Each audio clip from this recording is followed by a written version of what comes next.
Muy buenas tardes. Volvemos ahora con un tema de gran importancia, que es el tema de los trasplantes de órganos y de manera específica el tema del trasplante renal. Y para ello tenemos un verdadero experto, al doctor Ignacio Bengoa, quien es nefrólogo y coordinador del programa de trasplante renal del INCORT. ¿Pero qué es el INCORT? Es el Instituto Nacional de Coordinación de Trasplantes y tiene una función muy importante, no solo en la concientización sobre cómo evitar, ¿verdad?, a que un paciente llegue a realmente requerir un órgano, pero también así lo requiere, cuál es la forma ideal de que ese órgano se capte, se preserve y se pueda trasplantar en unas instituciones y con los médicos avalados para realizar este tipo de procesos. Entonces, sin más preámbulos, le doy la palabra al doctor Ignacio Bengoa. Buenas tardes, gracias doctor Cambiaso por la invitación al Poder de la Tarde. Pues sí, muchas gracias por invitarnos a hablar de lo que es la donación de trasplante y el trasplante en la República Dominicana. Sí, el INCOR es una institución que se creó con una ley, 329-98, en el año 98, pero si no hasta el 2008 es que entra en funcionamiento cuando se le da recursos, ¿no? Y bueno, es, como usted comenta, es un órgano técnico que coordina, educa, forma a los especialistas para crear una red de coordinar todo lo involucrado a la donación y al trasplante. Esa misma ley crea lo que se llama el Consejo Nacional de Trasplante, que es una entidad que es llevada por el ministro y que hace las políticas en donación y trasplante, el que rige, ¿no? Y el INCOR es como el equipo técnico que hace que se realice el trasplante, pero no trasplantan, es solamente la procuración del órgano, tiene que ver con las leyes, tiene que ver con acreditar, ¿no? Todo lo que diga el Consejo, el INCOR es el que hace esa función, para que la población entienda cuál es el funcionamiento, y es un instituto muy importante, ya que, bueno, a través de él se ha podido hacer trasplante de donante cadavérico. Bueno, así es. En ese sentido hay centros de salud, como el caso del Hospital General de la Plaza de la Salud, donde se realizó el primer trasplante hepático cadavérico, en manos también del doctor Giomar Figueroa y muchos otros especialistas. Pero de igual forma en República Dominicana ya se han realizado también trasplantes cardíacos, aún no realizamos todavía trasplantes de pulmón. Sin embargo, estamos realizando de forma activa, en adición a trasplantes renales, trasplantes de córneas, inclusive se realizó vinculado a páncreas y a otros órganos. O sea que esto es de gran peso porque habla de lo que es medicina de alta complejidad. A veces uno piensa que es tan fácil como pegar un Lego, tomo un órgano de aquí y lo pongo aquí, y no se imagina las pruebas de histocompatibilidad que hay que hacer para ver si realmente un órgano es compatible o no, ver también el estado de salud de esa persona, porque no todo aquel que requiere un trasplante puede recibir un órgano. También hay una serie de criterios que hay que tomar en consideración, al igual que una lista de espera y muchos otros aspectos que son interesantes, que es bueno que podamos conversar sobre ellos en el día de hoy. Yo quiero poner un ejemplo práctico, porque es la manera más sencilla de que la información le llegue al público. Vamos a suponer que yo requiero un trasplante de riñón. ¿Cuál sería el proceso para yo recibir un órgano? De una forma bien sencilla, paso a paso. Sí. Muy importante.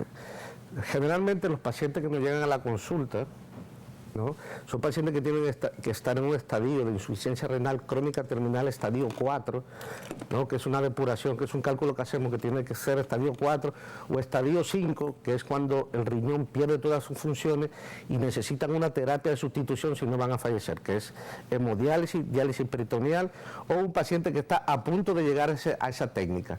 Ese paciente llega a la consulta, bueno, quiero trasplantarme, ¿cuál es la posibilidad? Y nosotros, ejemplo, que yo trabajo en Secanot, soy el coordinador de trasplante de Secanot, nosotros allá lo que hacemos es que estudiamos, como usted muy bien dice, vemos que si no tiene ninguna contraindicación para poder aceptar un trasplante. Las contraindicaciones son fáciles, son 5. Si no tiene cáncer, si no tiene infección, si no tiene una enfermedad grave que otro especialista me lo contraindique, por ejemplo, de insuficiencia cardíaca, una insuficiencia hepática, un problema pulmonar severo, un problema de coagulación, que obviamente llevarlo a quirófano ese riesgo sea tal que se nos mueva el quirófano.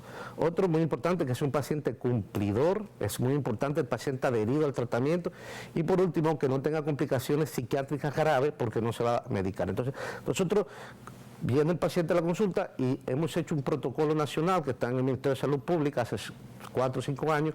Llenamos ese protocolo y si el paciente está apto para recibir un trasplante, pues muy bien, entra en una lista de espera. Si no tiene un donante vivo, que podemos hablar de lo que es el donante vivo, entra en una lista de espera, o si tiene un donante vivo que quiera donarle por amor, porque aquí el tráfico de órganos está prohibido, pues estudiamos al donante. Bien. De acuerdo. Yo me pregunto, porque muchas veces las instituciones que tienen que ver con trasplantes de órganos son las únicas a veces que uno siente que están haciendo esa voz de concientización, y yo creo que se deben de sumar todas las sociedades médicas especializadas, incluyendo las de medicina familiar, que su vocación es la prevención, de medicina interna también, para evitar que un paciente llegue a trasplante, cuáles son las medidas que hay que tomar, pero ya cuando un paciente requiere un trasplante, importantizar todos estos programas. Y para importantizar un programa no se puede hacer de otra manera que no sea bajo alianza público-privada. Estos programas requieren fondos, requieren también espacios de concientización, pero también generar vínculos de colaboración para crear lo que es una cultura de donantes. Entonces yo quiero saber en ese sentido, ¿qué se está haciendo para favorecer a que haya una cultura de donación de órganos y para que los distintos órganos y dependencias, tanto gubernamentales como privadas, se involucren en este proceso y les brinden apoyo? Mire, doctor Cambiaso, usted ha dado la clave. La República Dominicana, lo que tenemos es crear una cultura de donación. Y esa cultura se crea, como usted muy bien dice, haciendo lazos. Por ejemplo, los comunicadores son muy importantes, pero esto tiene que venir desde el colegio. El Ministerio de Educación tenga en los libros de enseñanza que hable de la donación, que cambie el chip, porque el hecho de donar, cuando uno fallece, le puede dar vida o mejorarle la calidad de vida hasta 8 personas. Entonces esto viene desde el colegio, las universidades, las iglesias, el sector público, el sector privado, los mismos médicos, de crear esta cultura, ¿no? Porque obviamente sin donante no hay trasplante, y sin trasplante pues todas las enfermedades orgánicas terminales, como son la insuficiencia renal crónica terminal, la hepatopatía crónica terminal, la insuficiencia cardíaca, son terapias que solamente se pueden resolver a través de un trasplante. Por eso es muy importante concientizar y decir, bueno, yo siempre digo, doctor Cambiaso, que lo digan en vida. Uno nunca quiere que le pase algo, pero si decirlo en vida es muy importante, porque ahí generalmente se cumple la voluntad. Nadie quiere morir.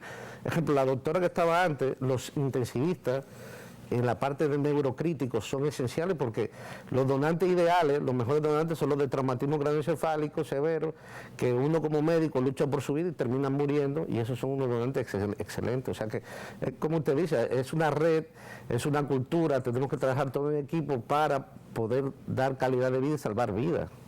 Bueno, el presidente Alberto Fernández, presidente de Argentina, recibió en la Casa Rosada el 9 de marzo al primer mandatario dominicano, el presidente Luis Abinader, a propósito de realizar un acuerdo entre países que ayuda a fomentar esta cultura de trasplantes y a intercambiar experiencias. Esto es muy interesante porque precisamente nuestra primera invitada, pues una doctora de mucho nivel, argentina también, y por eso estos lazos de cooperación son tan importantes. Vivimos en un mundo globalizado y muchos de estos protocolos a veces son cuestionados y a veces la gente no entiende que son protocolos que vienen con base científica de organismos internacionales y que en República Dominicana no estamos inventando el agua tibia, estamos trabajando bajo altos estándares de calidad y protocolos internacionales, por lo que este tipo de programas lo tenemos que apoyar y tenemos que hacernos partícipes de ellos.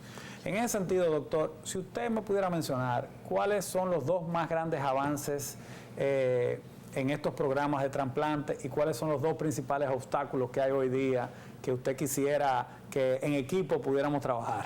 Mire, doctor, escúcheme bien. La República Dominicana ha hecho un avance increíble en el mundo del trasplante renal. Ahora hablaremos del trasplante hepático, que fue el convenio que hizo en Argentina. El trasplante renal, mire, doctor, aquí hay unos logros increíbles. Tenemos una ley, tenemos algo que yo no sé por qué el presidente Abinader no hace más propaganda, que es lo más increíble. Él universalizó el seguro. Todo el mundo está asegurado. Tercero, todos los seguros cubren el trasplante renal. estudio, procedimiento, cirugía del donante y del receptor. No importa que sea SENASA subsidiado o SENASA contributivo. O sea que ese problema de que no tenía seguro. Segundo, no sé si usted está en conocimiento, doctor, en octubre del 2021 el Consejo de la Seguridad Social puso una disposición de que amplía esta cobertura a 3.5 millones por año para una cobertura integral. O sea que en el trasplante renal lo tenemos todo. Es más, ¿cuántos trasplantes hacemos en la República Dominicana aproximadamente? Si hacemos una media, hacíamos 50, 55. El año 2019 se hicieron 86 y pensábamos ir subiendo. Lo que pasa es que cae la pandemia y la pandemia hizo que todo el programa se cayera, sobre todo el público. De acuerdo. Definitivamente este es un tema apasionante, pero la televisión con el tiempo es una tirana y queremos darle las gracias, doctor, por su participación. Le prometemos que lo invitaremos a un próximo programa para continuar con este tema. Muy buenas noches a todos nuestros televidentes del Poder de la Tarde.